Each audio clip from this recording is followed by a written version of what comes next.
Mesdames et messieurs, alors que Londres, Saint-Pétersbourg, Stockholm ont été touchés en quelques jours, après que des tentatives d'attentats ont eu lieu au Louvre, à Orly, et qu'un attentat de grande ampleur a été déjoué à Marseille, notre pays, la France, a vécu une nouvelle fois la barbarie d'une attaque terroriste en plein cœur de notre capitale, sur cette avenue si symbolique pour la France et le monde entier que sont les Champs-Élysées. Une nouvelle fois, ce sont nos policiers qui ont été visés et qui ont payé le prix du sang dans la lutte contre l'islamisme radical. Cette idéologie totalitaire monstrueuse qui a déclaré la guerre à notre nation, à la raison, à la civilisation. Les noms de ces nouvelles victimes s'ajoutent à la longue liste des martyrs du terrorisme islamiste, ces enfants, ces femmes, ces hommes dont la vie a été fauchée, a été broyée ou a été à tout jamais gâchée. Mes pensées vont à la famille du policier tombé en service, à ses camarades blessés et au-delà, à toutes nos forces de sécurité, policiers, gendarmes, militaires engagés, ici comme sur les théâtres d'opérations extérieures, dans cette lutte pour notre liberté et notre sécurité. Les policiers sont attaqués parce qu'ils sont les symboles de l'État. La France n'est pas visée pour ce qu'elle fait, mais pour ce qu'elle est, et les Français pour la simple raison qu'ils sont Français. La guerre qui nous est menée est une guerre asymétrique, une guerre révolutionnaire, une guerre qui a pour objectif notre soumission à une idéologie meurtrière. C'est une guerre où il n'y a pas d'arrière, puisque toute la population et tout le territoire sont exposés. Cette guerre nous est menée sans pitié et sans répit. Chacun comprend que nous ne pouvons pas la perdre. Or, depuis 10 ans, sous les gouvernements de droite et de gauche, tout a été fait pour que nous la perdions. Il faut une présidence qui agisse et protège. Puisque le pays est en état de guerre, la réponse doit être globale, totale, c'est-à-dire celle du pays tout entier. En ces circonstances, j'appelle tous les Français, quelles que soient leurs opinions, leurs convictions ou leur origine, à l'unité. Une unité sans faille, une unité profonde, comme celle qui unit les membres d'une même famille dans l'épreuve. Une unité dans la compassion, mais aussi une unité dans la lucidité, dans la détermination à ne pas s'habituer comme certains voudraient nous y inviter, une unité dans le courage de combattre et bien sûr dans l'idéal commun de vaincre.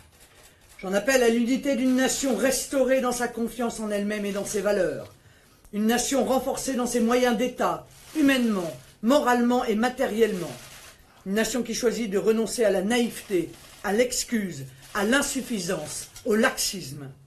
J'en appelle au réveil de l'âme millénaire de notre peuple, capable d'opposer à la barbarie sanguinaire une résolution que rien n'intimide, une énergie que rien ne brise, une fermeté que rien ne fait plier. À ce président notoirement défaillant, à ce gouvernement éphémère, usé par l'inaction comme le sont tous les gouvernements de droite et de gauche depuis 10 ans, je ne demande que l'ultime sursaut avant de quitter le pouvoir.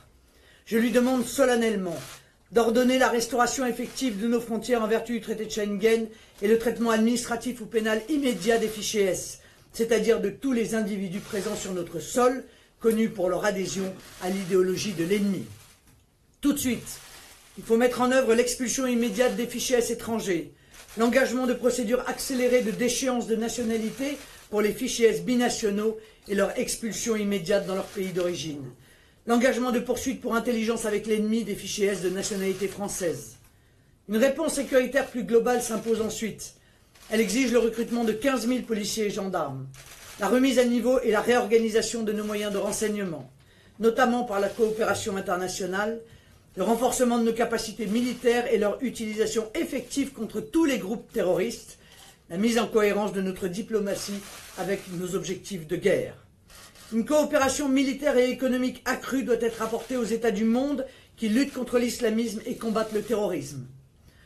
Au contraire, une révision globale, totale, de nos relations doit être engagée vis-à-vis des promoteurs de l'obscurantisme islamiste que sont le Qatar et l'Arabie Saoudite, qui ont bénéficié de la part des gouvernants français depuis 10 ans d'une bienveillance coupable.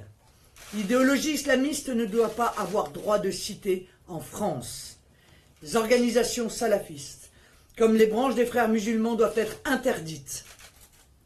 Je demande l'ouverture d'enquêtes en vue de la dissolution de ces structures associatives, culturelles ou cultuelles qui font la promotion ou financent l'idéologie du fondamentalisme, notamment l'une d'entre elles, l'UOIF, Cette organisation a pourtant été élevée au rang d'interlocuteur privilégié de l'État au cours des 2 derniers quinquennats. Les prêcheurs de haine doivent être expulsés, les mosquées islamistes fermées. La laïcité doit faire l'objet d'une application stricte, conformément à nos principes républicains, qui contrecarreront ainsi les incessantes provocations et le prosélytisme sectaire des islamistes. Le communautarisme, terreau de l'islamisme, doit être combattu. Le financement des mosquées ne pourra en aucun cas être ni public ni de provenance étrangère. Dans ces domaines aussi, depuis 10 ans, l'aveuglement a présidé. Dans le strict respect de l'état de droit, la politique pénale et carcérale doit être adaptée à cette forme particulière de criminalité, de même que le suivi des individus durant leur peine et à l'issue de leur incarcération. Nombre de prisons françaises sont devenues au fil des ans des universités djihadistes. Cet aveuglement et cette faiblesse doivent cesser et l'administration pénitentiaire doit être rattachée au ministère de l'Intérieur afin de l'intégrer pleinement à la communauté du renseignement. Enfin, des réformes de fond comme l'établissement de nouvelles régulations restrictives en matière d'immigration, d'asile ou d'accession à la citoyenneté s'imposent. Les guerres ne se gagnent que par la constance et la cohérence.